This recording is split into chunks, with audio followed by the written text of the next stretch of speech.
नमक में पाया जाने वाला सोडियम अक्सर बुरा माना जाता है, लेकिन सच तो ये है, हमारे शरीर को सही से काम करने के लिए सोडियम की जरूरत होती है।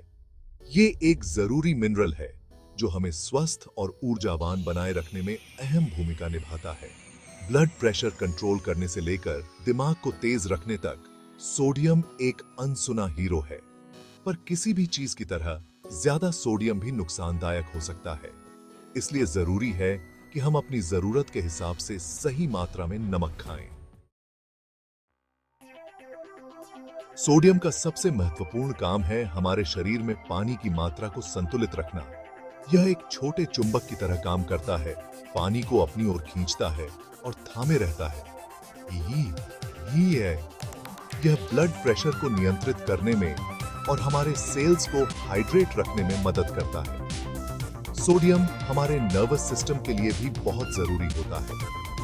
नसें सिग्नल भेजने के लिए सोडियम और पोटेशियम का उपयोग करती हैं। ये तरंगें हमें सोचने, महसूस करने और हिलने में मदद करती हैं। पर्याप्त सोडियम के बिना ये संकेत कमजोर हो जाते हैं। इससे थकान और मांसपेशियों में ऐंठन हो सकता है। हालांकि सोडियम अच्छी सेहत के लिए जरूरी है, लेकिन हम में से ज्यादातर लोग अपनी जरूरत से कहीं ज्यादा नमक खा लेते हैं। अच्छी खबर यह है कि नमक की मात्रा को कंट्रोल करना उतना मुश्किल नहीं है जितना आप सोचते हैं। खाने के पैकेट पर लिखी जानकारी को ध्यान से पढ़ें। प्रोसेस्ड फूड, डिब्बाबंद सामान और रेस्टोरेंट के खाने में अक्सर बहुत ज्यादा नमक होता है। हो सके तो ताजे फल, सब्जियां और कम वसा वाला प्रोटीन खाएं। घर पर खाना बनाते समय नमक की जगह मसालों और जड़ी बूटियों का इस्तेमाल करके देखें। नींबू का रस, लहसुन और अदरक आपके खाने का स्वाद बढ़ाने के बेहतरीन तरीके हैं। और याद रखें, संतुलन ही कुंजी है। स्वस्थ रहने के लिए आपको नमक पूरी तरह से छोड़ने की जरूरत नहीं है।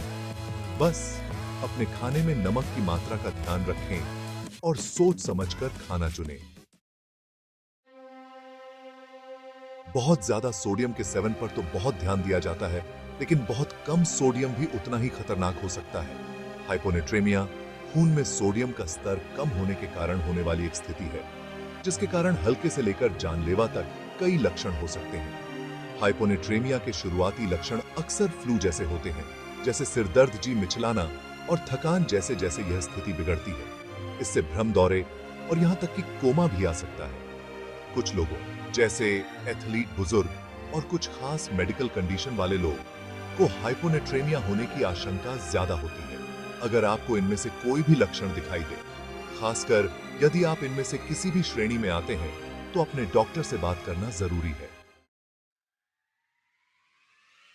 सोडियम एक जरूरी मिनरल है जो हमारे स्वास्थ्य और तंदुरुस्ती को बनाए रखने में महत्वपूर्ण भूमिका निभाता है। पानी के संतुलन को नियंत्रित करने से लेकर नसों के संकेतों को प्रसारित करने तक इसका महत्व बहुत ज्यादा है। लेकिन किसी भी चीज की तरह संतुलन ही महत्वपूर्ण है। बहुत ज्यादा सोडियम स्वास्थ्य समस्याओं का कारण बन सकता है, जबकि बहुत कम सोडियम भी उतना ही खतरनाक हो सकता है। अपने शरीर में सोडियम की भूमिका को समझकर और अपने खान-पान के बारे में सोच समझकर चुनाव करके हम अपनी व्यक्तिगत जरूरतों के हिसाब से सही संतुलन पा सकते हैं। याद रखें, जानकारी ही शक्ति है। जानकारी प्राप्त करके और अपने स्वास्थ्य की जिम्मेदारी खुद लेकर हम लंबी, स्वस्थ और बेहतर जिंदगी जी सकते हैं।